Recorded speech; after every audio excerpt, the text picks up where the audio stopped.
Nakaranas ka na ba ng pang-aabuso mula sa kabangisan ng ating lipunan, sa inyong tahanan, paaralan, o maging sa lansangan? Sa Field Talk na ito, masasaksihan natin ang isang maikling katha sa pakikipagsapalar ni Adong sa mabangis na lungsod ni Efren R. Abue. Ang gabi ay mabilis na lumatag sa mga gusali. Lumagom sa malalakit maliliit na lansangan. Dumantay sa mukha ng mga taong pagal, sa mga taong sa araw-araw ay may bagong lunas na walang bisa. Ngunit, ang gabi ay waring maninipis na sutla lamang ng dilim na walang lawak mula sa lupa hanggang sa mga unang palapag ng mga gusali.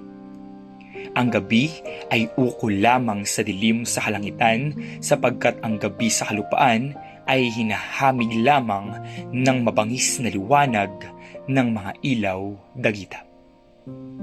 Ang gabi ay hindi napapansin ng 12 taong gulang na si Adong. Ang gabi ay tulad lamang ng pagiging kiyapo ng pook na iyon. Kay Adong, ang gabi naroroon, hindi dahil sa may layunin sa pagiging naroon, kundi dahil sa naroroon. Katulad ng kiyapo. Sa walang muwang naisipan ni Adong, walang kabuluhan sa kanya kung naroon man o wala ang gabi at ang kiyapo. Ngunit, isang bagay ang may kabuluhan kay Adong sa kiyapo. Alisin na ang nagtatayugang gusali ron. Alisin na ang bagong lagusan sa ilalim ng lupa. Alisin na ang mga tindahang hanggang sa huling oras ng gabi mailaw at maingay. Huwag lamang matitinag ang simbahan. At huwag lamang mababawasan ang mga taong pumapasok at lumalabas doon. Dahil sa isang bagay na hinahanap sa isang marikit. Sapagkat ang simbahan ay buhay ni Adong. Kung ilang hanay ang mga pulubing naroroon at mga nagtitinda ng tiket sa sweepstake, ng kandila, ng kung ano-anong ugat ng punong kahoy at halaman, at sa mga hanay na iyon ay nakatunghay ang simbahan.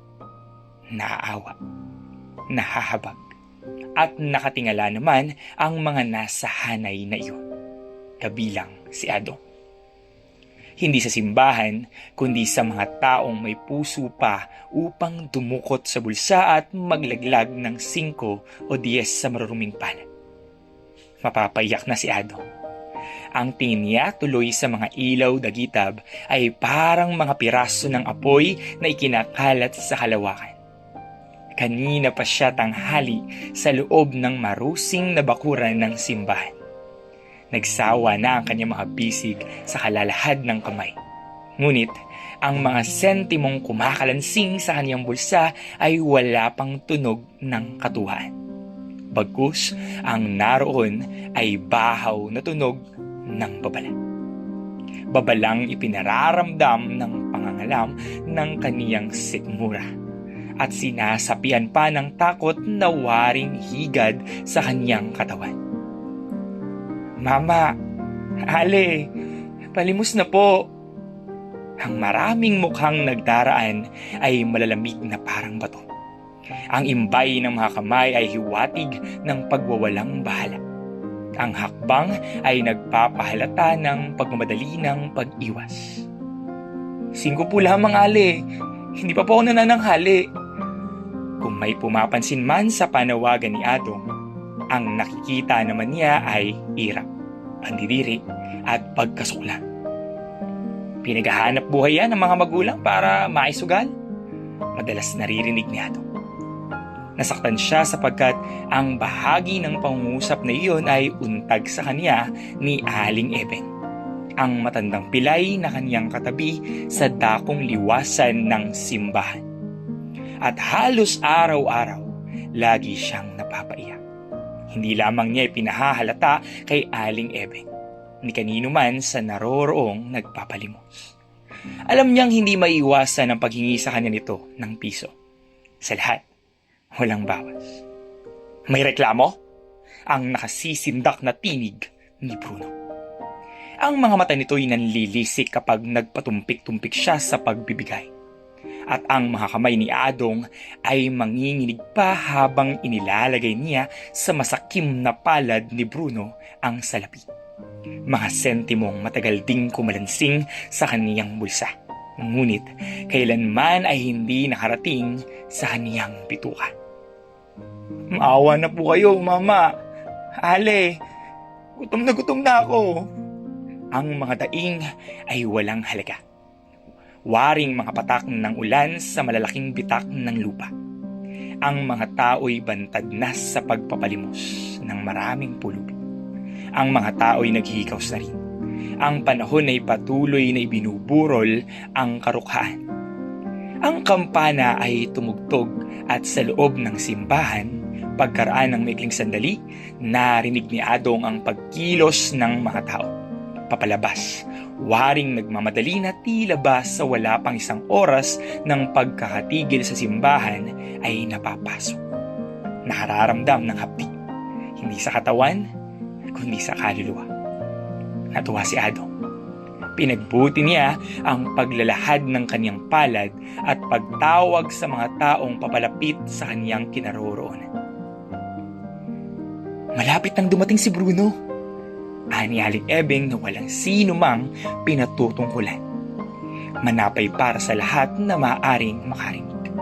Biglang-bigla, napawi ang katuwaan ni Adong. Nilagom ng kanyang bituka ang nararamdamang gutom.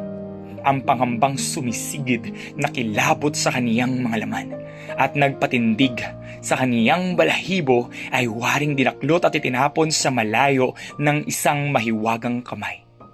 Habang nagdaraan sa kanyang harapang tao, malamig, walang awa, walang pakiramdam. Nakadarama siya ng kung anong bagay na apoy sa kanyang gutom at pangamba.